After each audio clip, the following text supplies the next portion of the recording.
North Carolina Republican senator and member of the Senate Armed Services Committee, Ted Budd. Senator Budd, thank you so much for making the time for us today. Your reaction to this overnight attack on the private residence of the Prime Minister? Well, let's remember how Hezbollah got their strength. We believe this came from the northern border. This was north of Tel Aviv in the Caesarea region, south of Haifa. And again, no one was home. We thank God that he and his wife are okay.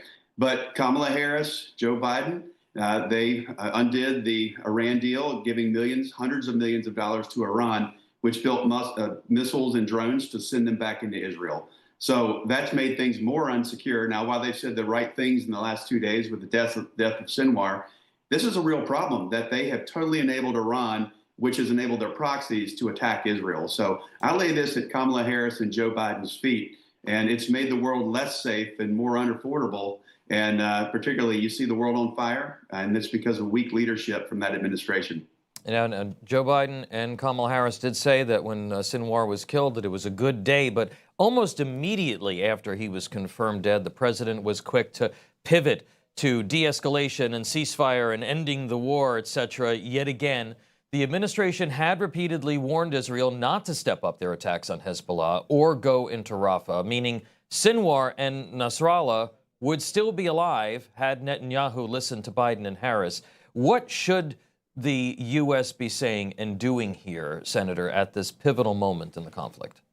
Well, the goals should be very simple, that Hamas and all of Iran and Iran itself and the proxies should release the hostages, renounce terrorism, and recognize Israel's right to exist.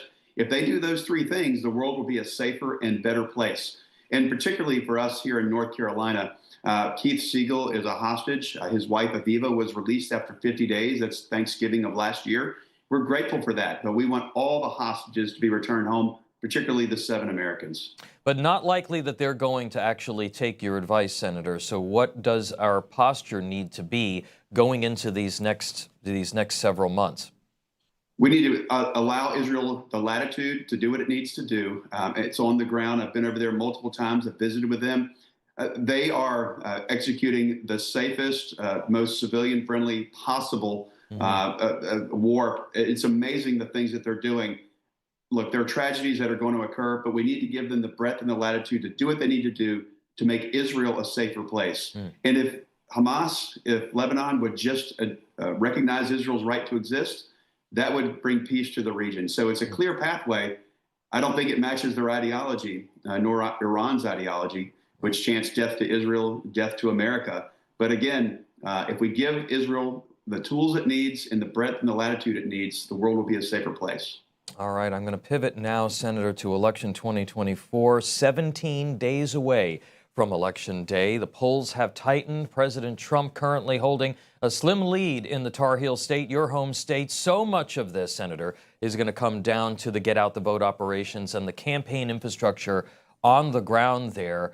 Are you concerned that voters in western North Carolina impacted by Hurricane Helene are going to be able to cast their votes? Look, I think, and I've checked on all of the 25 western states, and we're very comfortable with them having early voting sites in the day of election sites, 17 days from now. But again, we want to focus on getting them the things that they need for their relief. But I believe these folks are going to crawl over broken glass to go vote. It's going to be it's not about sites now. It's about helping folks who may not have a driveway, they may not have a home, they're staying at churches or other places. They've been displaced. I think they're going to do anything they can to go vote. Just yesterday, we had, if you look at 2020, we had about 348,000 on early voting. Just yesterday, we had 353,000, which is setting a record, more than 2020. So we're on a good path. I was in line yesterday. It took me over an hour to vote. That's never happened here in Davie County, west of Winston-Salem.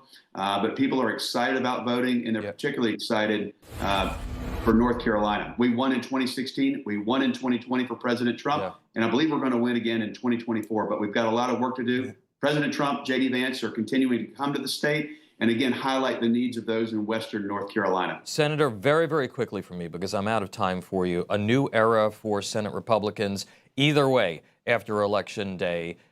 handicap for me. What are the Senate seats that you think that the Republicans have the ability to pick up if you were handicapping this at this point? Well, of course, I'm looking at Ohio. I'm looking at Montana. We've got to do our work. West Virginia, it's a given with Jim Justice. So we're looking. I don't want to handicap the number, but we're going to do everything we can. And of course, we got to turn out the vote in Florida and Texas.